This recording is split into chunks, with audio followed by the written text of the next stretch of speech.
ওরই বিপদে আমি ওকে ফেলে চলে যেতে পারবো না। আমাদের সংসারে যখন বিপদ হয়েছিল তখন সংসারের হালটা আরমান ধরেছিল। আপনার বাসায় দুজন মানুষকে শেল্টার দিতে হবে। শেল্টার? কাদের বলুন তো? একটা মেয়ে আর তার বাবাকে।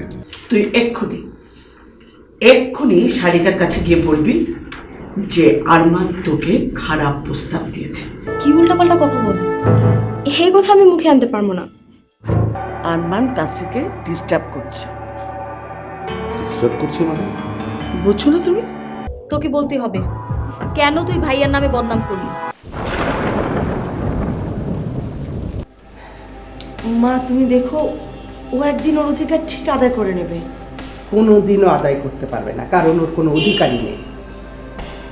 কি বলছো মা তুমি? আমার তো মনে হয় আরমান কামরান ভূঁইয়ার ওরসজাত সন্তান নয়। যদি সন্তানই হতো তাহলে সম্পত্তি থেকে তাকে বঞ্চিত করতো না। তুই ওকে বিয়ে করে কোনো দিক দিয়ে সুখী হবি না, না আর্থিক দিক দিয়ে না মনের দিক দিয়ে। মা সুখী হওয়াটা নিজের ব্যাপার। মোটেও না। সুখী হতে অন্তত দুটো বিষয় লাগে, এক টাকা আর এক পরিবার উপযোগী পরিবেশ। আরমানের এই দুটো কোনোটাই নেই। কিন্তু মা, আরমানকে ফিরিয়ে দেওয়ার কোনো উপায় যে আমার নেই। আমি তোর মা, আমি তোকে অনিশ্চয়তার মধ্যে ঠেলে দিতে পারি না। আমি আরমানকে ফিরিয়ে দেব না মা, তুমি এটা করবে না। ওরই বিপদে আমি ওকে ফেলে চলে যেতে পারবো না। আমাদের সংসারে যখন বিপদ হয়েছিল তখন সংসারের হালটা আরমান ধরেছিল। তোমার তো ওর প্রতি কৃতজ্ঞ থাকা উচিত মা। কৃতজ্ঞতা দেখাতে যে নিজের জীবন নষ্ট করার কোনোই মানে হয় না।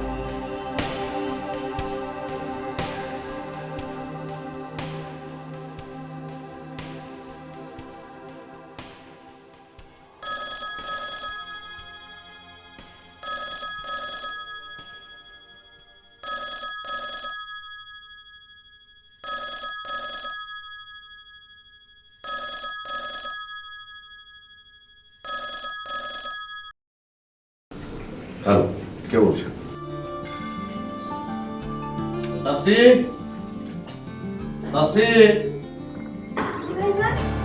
আমেরিকা থেকে তানভীর ফোন দিয়েছে, আসতে হবে। জি আচ্ছা।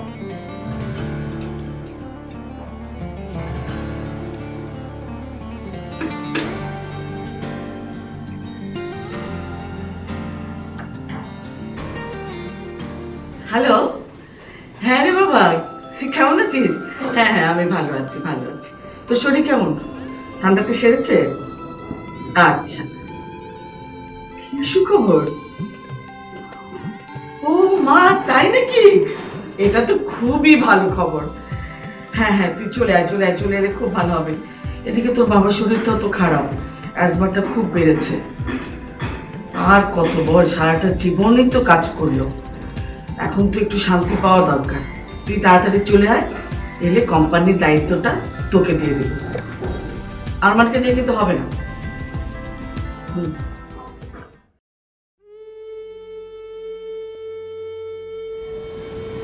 হয়তো বাবাই ওকে আসতে বলেছে। তানভীর দেশে ফিরলে ওকে কোম্পানির ডিরেক্টর বানানো হবে। তানভীরের যে অধিকার, আমারও সে অধিকার। অথচ তানভীর হবে ডিরেক্টর, আমি একজন সিম্পল ম্যানেজার হয়ে সব নির্দেশ মতো কাজ হবে। না না, এটা হতে পারে না। তানভীরকে আমার হাতে উঠে নিয়ে আসতে হবে। বাবা ওই মহিলা চাচ্ছে তানভীরকে দিয়ে আমাকে কন্ট্রোল করবে। প্ল্যান আমি উল্টে দেব। আমি প্ল্যান উল্টে দেব।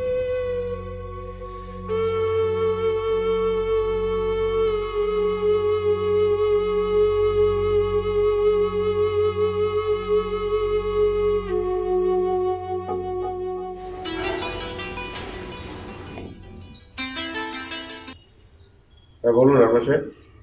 আপনি কোথায়? আমি তো এইমাত্র বাসায় আসলাম। আসিফ ভাই, আপনি আমার একটু উপকার করতে পারবেন? কি উপকার?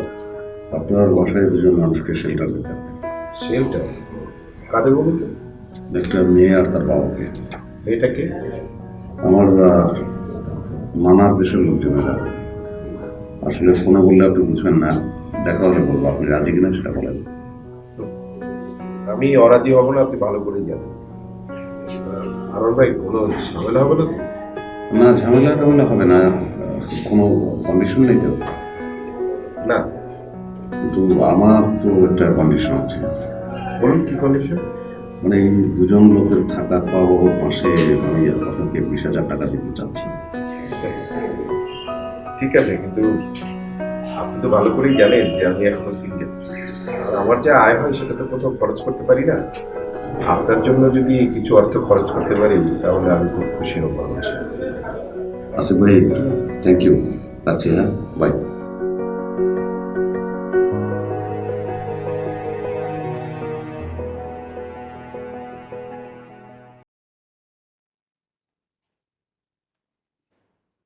তাসিম, তাসিম, এদিকে আয়।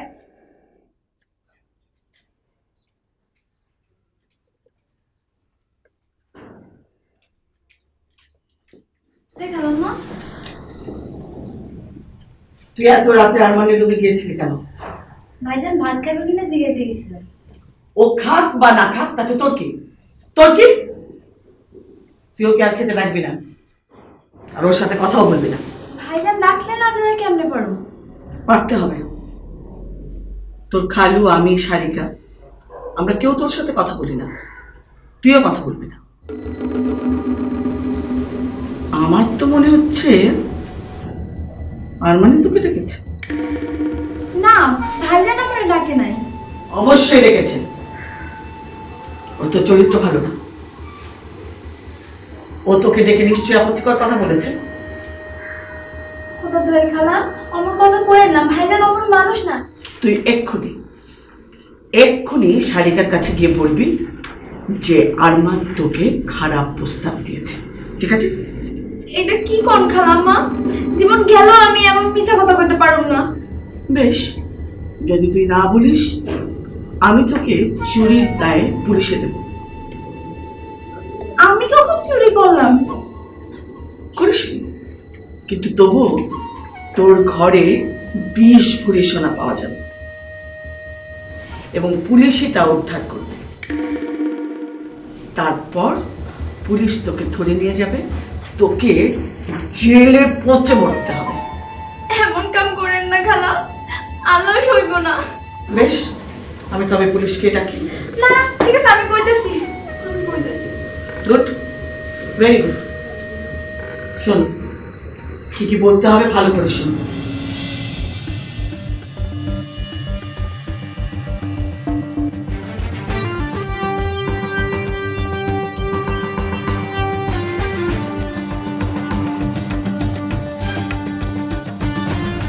আমি কিন্তু দরজার বাইরে দাঁড়িয়ে সব শুনবো।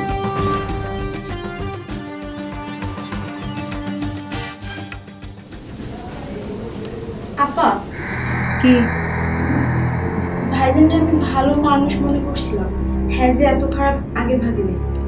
কি করেছো তোমার সাথে? হ্যাঁ, যখন তখন আমার ঘরে ডাকে আর উল্টাপাল্টা কথা বলে। কি উল্টাপাল্টা কথা বল? এই কথা আমি মুখে আনতে পারবো না। আপনি বুঝে নেন, আপনার কাছে বিচার দিলাম, আপনি এর একটা বিহিত করেন। মাকে বলেছিস? খালারে কইলে তো খালা খেপে আগুন হয়ে যাইব, আমি কইতে পারব না। ভাইজানের বাড়ি থাইকা বাই করে দিব। ঠিক আছে, মাকে বলার দরকার নেই। আর তুই আর ভাইয়ের রুমে যাবি না, যা। জি আছে।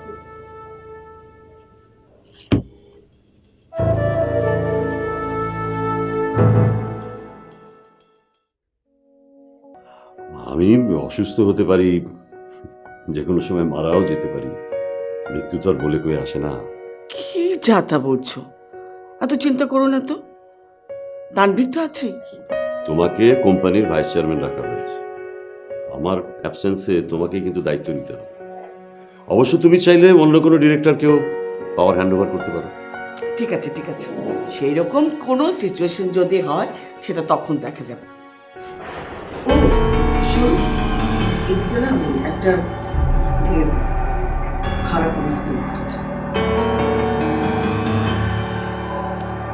আরমান তাসিকে ডিস্টার্ব করছে, ডিস্টার্ব করছে মানে? বুঝছো না তুমি?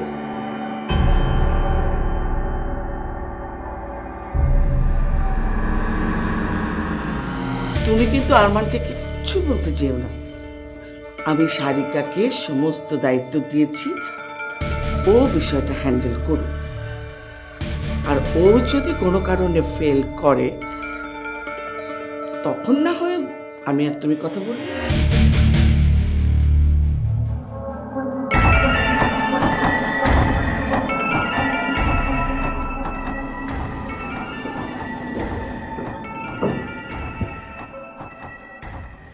ভাইজানের লগে কথা কইছিলেন? না, এখন বলবো। কথা কন নাই? ভালো হয়েছে। তার মানে? ভাইজানের কোনো দোষ নেই আপা। কার দোষ? তোর? আমিও কোনো দোষ করি নাই। আর তখন যে বলি ভাইয়া তোকে, মিছা কথা কইছিলাম। ভাইয়ার চরিত্র সম্বন্ধে বললি? কি হলো, চুপ করে আছিস কেন? আমরা কিছু জিগায়েন না আপা, ভাইজান মাটির মানুষ, হ্যাঁ কোনো দোষ নাই। তোকে বলতে হবে কেন তুই ভাইয়ার নামে বদনাম করলি। আর যদি তুই না বলিস তাহলে তোকে এখনই বিদায় করে দিব। খালা আমারে কইতে কইছে আপা। মামুনি এতটা নিচে নামতে পারলো? ঠিক আছে, তুই যা। আমি কথাটা ফিরাই নিছি, খালারে কইেন না আপা, খালা আমরা মাইরা ফেলবো। ঠিক আছে, ঠিক আছে।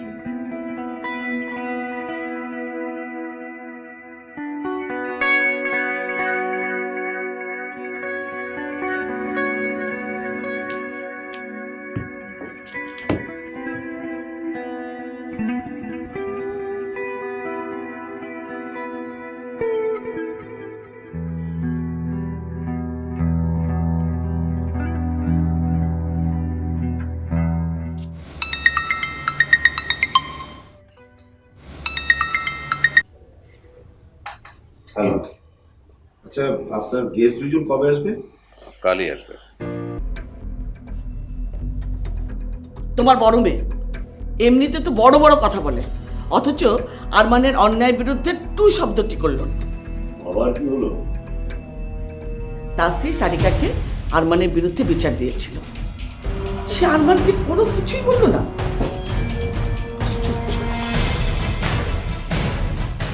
আরমান হচ্ছে ওর বড় ভাই, ছোট বোন হয়ে এ ব্যাপারে আলাপ করতে যাওয়াটা তো ওর জন্য বিব্রতকর। কেন আমাকে যখন আপত্তিকর কথা বলে তখন তো অভিজ্ঞত হয় না। আসলে সে আরমানের পক্ষ নিয়েছে, আর এটাই স্বাভাবিক। কেন স্বাভাবিক? কেন তুমি জানো না? সারিকা তো জানে। সারিকা যখন কোনো ব্যবস্থা নেয়নি তখন তো আমরা চুপ করে থাকতে পারি না, তাই না? Just ignore it Samina. Ignore করবো মানে? তোমার কি মাথা খারাপ হয়েছে? যদি কোনো অঘটন ঘটে যায় আমাদের মা নির্জল সব তো যাবেই, এমনকি পুলিশের ঝামেলায় পড়তে হবে। আচ্ছা শোনো না, মেয়েটাকে সাবধানে থাকতে বললেই তো হয়। কি করে সাবধানে থাকতে বলবো? তুমি সারিকা থাকো বাইরে, আমারও মাঝে মাঝে সাংসারিক কাজে বাইরে যেতে হয়। আর এদিক দিয়ে যদি আরমান খালি ঘর পেয়ে ওই মেয়েটাকে। কি যাতা বলছো? আমি যা তা বলি না, এখনই ব্যবস্থা না নিলে যে কোনো সময় একটা অঘটন ঘটবে, এটা আমি তোমাকে বলে দিলাম। কি ব্যবস্থা নিতে চাও? আরমানকে আলাদা রাখার ব্যবস্থা করো। আলাদা মানে? ওকে বলো বাসা ভাড়া করে থাকতে, তুমি না হয় মাসে মাসে সংসারে খরচপাতি বাসা ভাড়া দিয়ে দিলে। আর এদিকেও আমি খুব ভয়ে ভয়ে থাকি, কখন কি হয়েছে। ও চলে গেলে আমিও বাঁচি।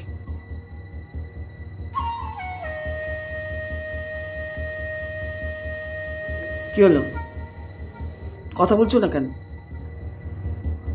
আমি কথা বলবো আরমানের সাথে।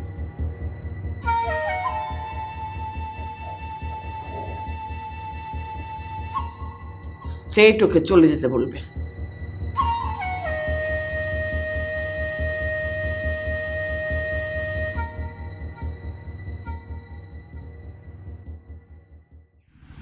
জি ভাই,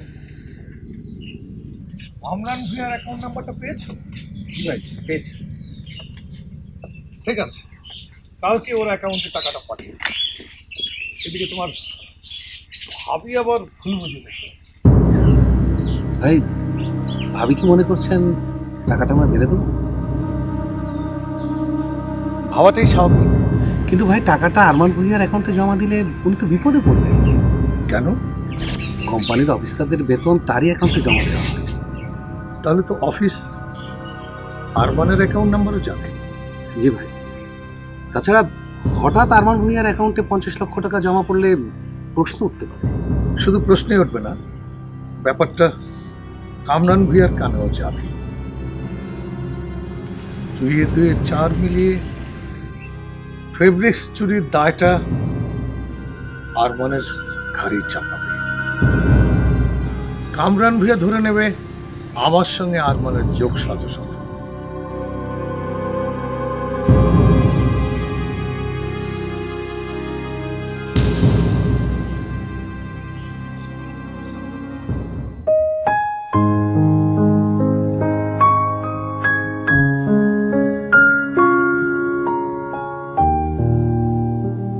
আরমান অফিসে এসেছে? জি জি জি স্যার। রিপোর্ট করেছে কটায়? Sir just not. তবে স্যার উনি এই মুহূর্তে অফিসে নেই।